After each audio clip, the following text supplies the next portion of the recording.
Now welcome to another edition of News from Naboo with Thor's Lightning Takes. And let's get right to the news. Okay, we're going to start out with a rumor from the Acolyte. It's kind of been floating around a little bit. And there's a translation issue that's an interesting little twist in it.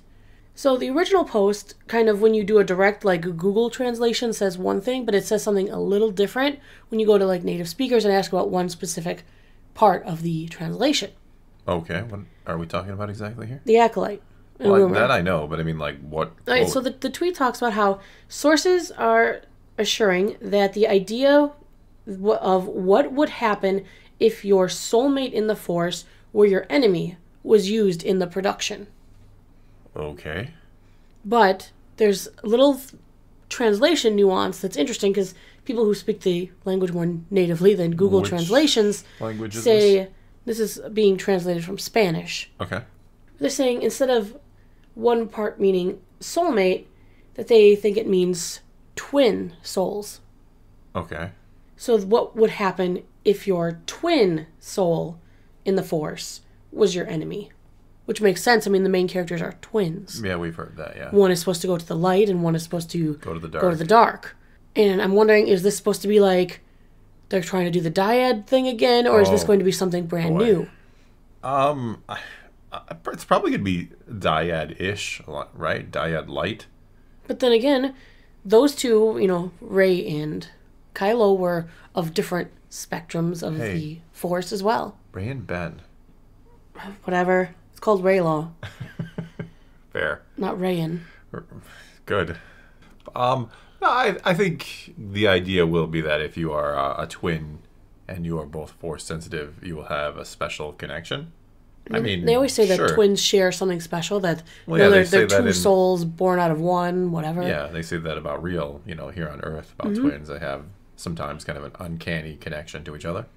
So that's an interesting thing that they're saying, that the show is going to kind of deal with this topic or this subject of one, twins being of one of the light and one of the darkness, and what kind of ramifications would that have within the Force? In the Force? Why would it have ramifications in the Force, I guess, is my question. It would have ramifications with them, right? Well, yeah, but it's just interesting to look at it as a whole. Okay. We'll see. We'll see, he says. Hey, I'm open-minded. I've said that. I'm keeping an open mind about the Acolyte. I just worry about it. Let's move on to some Disney news then. Oh, that's probably going to be better. We know that Disney is the owner of the channel that airs... ABC? Yes, the Oscars. Yeah, because everybody loves the Oscars. I'm on the edge of my seat waiting. They've gained a lot less prominence, I think, over the years. People are shying away. Yeah. There's so many awards shows now. I mean... It's not even that. The Screen Actors Guild just had their awards. I know Pedro Pascal won for his role as Joel in The Last of Us. I think it gets to a point where people are just kind of sick and tired of seeing like rich and famous people pat each other on the back for like, oh, you did such a good job, rich and famous person. Here's an award for you. Congrats. Well, apparently executives for the 96th Oscars, which will be airing on Sunday, March 10th, they're asking between $1.7 million and $2.2 million for a 30-second ad spot. That sounds like a lot. That's up from last year where they were asking 1.6 to 2.1. Who's paying that? Like, who is watching the Oscars that's to the justify trick. That? With the fact that I think less people watch them every year. How do you ask for more for less? Is this like just corporate greed, or is just inflation is hitting them too? What's going on here? Corporate greed, I'm sure.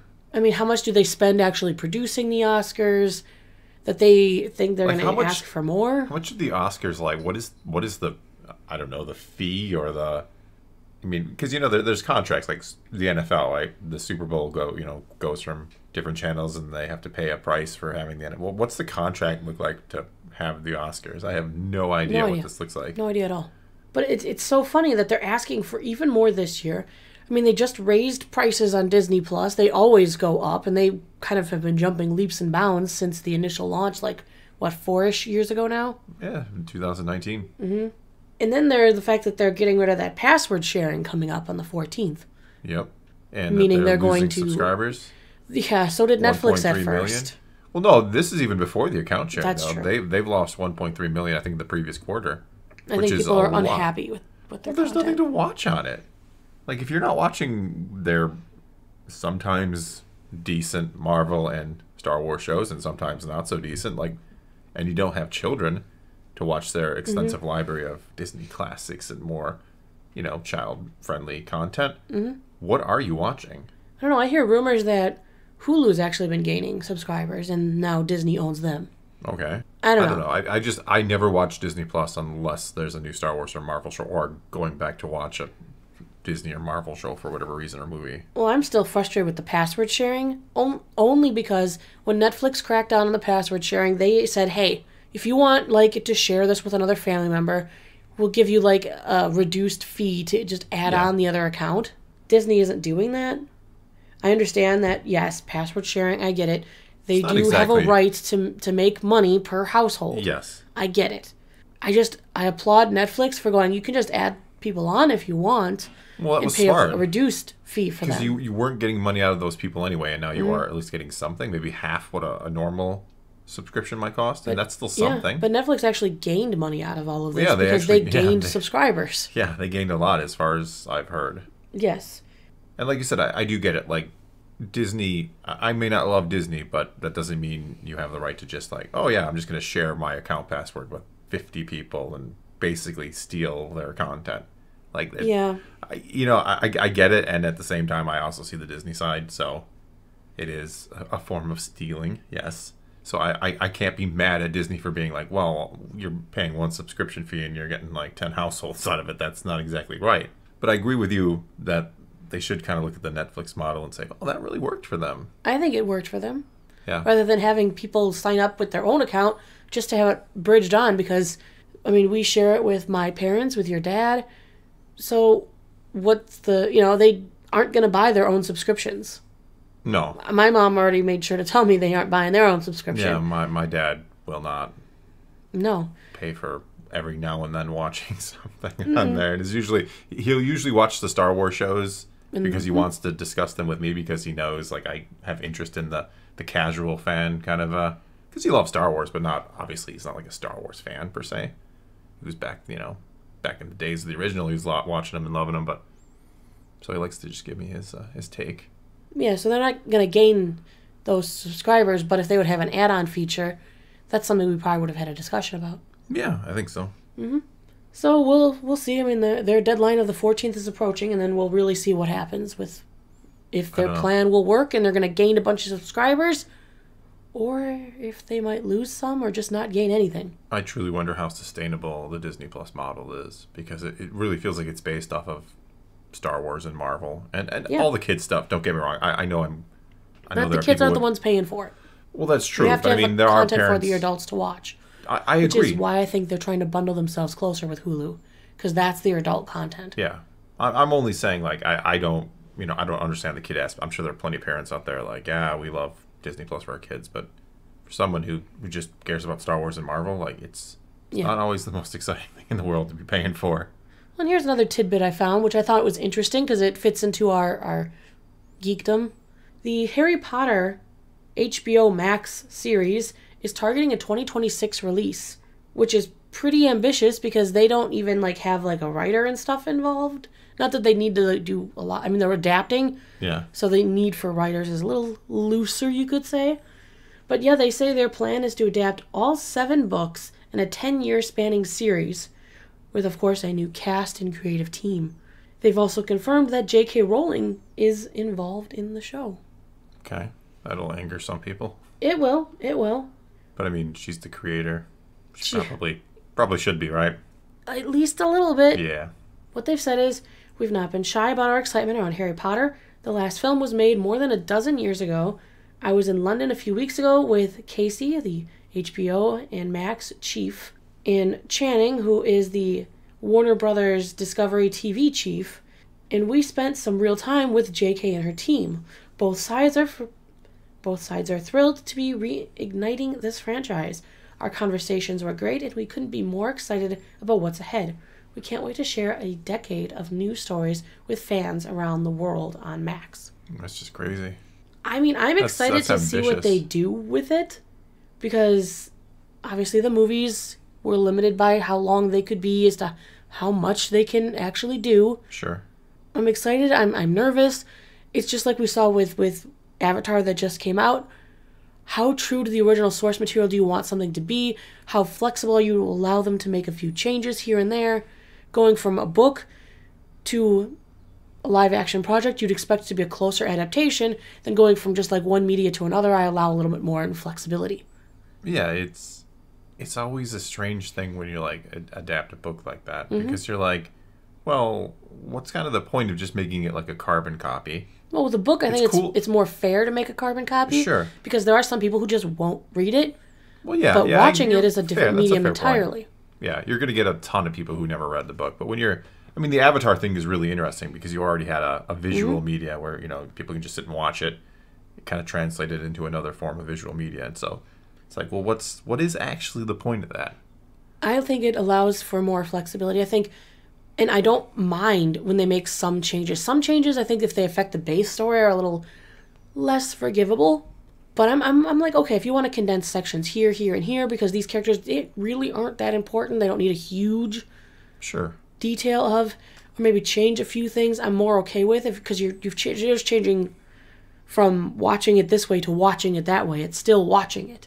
Yeah, that's what I'm saying. It's like if you were to rewrite the Harry Potter books, I'd be like, well, why would you? You'd have to rewrite them differently, set them in a different time or a different medium or somehow to keep it interesting. Because else, why would I read this if I can read this? Just like, why would I watch this if I watch this? It's the question. Mm-hmm. You're just hoping that things get closer to what appeals to the fans is all. Yeah, but I mean, the weird part is like the fans fell in love with what it is initially. So like the more you change it, the more in theory they're going to be like, well, why should I? I liked how it was. Why am I going to watch this?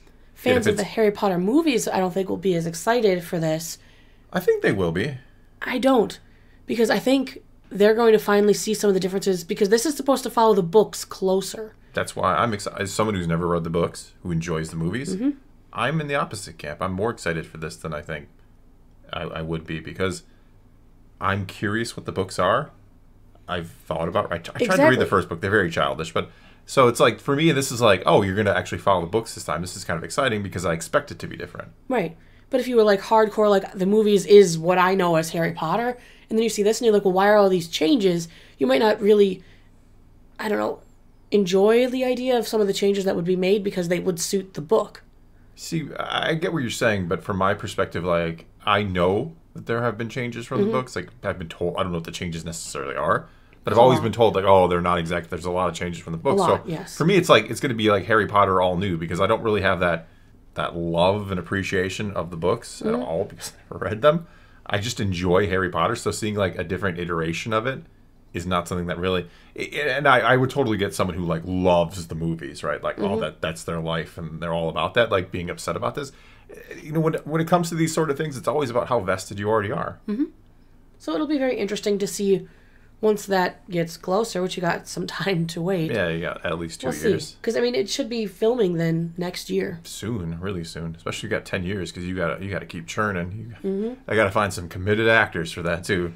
A couple of kids' lives are about to change forever. All right, so now let's move into New This Week in Star Wars, etc. On Wednesday, we have The Bad Batch, Episode 4, A Different Approach. Okay. And for comics, we have Star Wars Thrawn Alliances, number 2, the adaptation of, obviously, Thrawn Alliances. Yep, the book.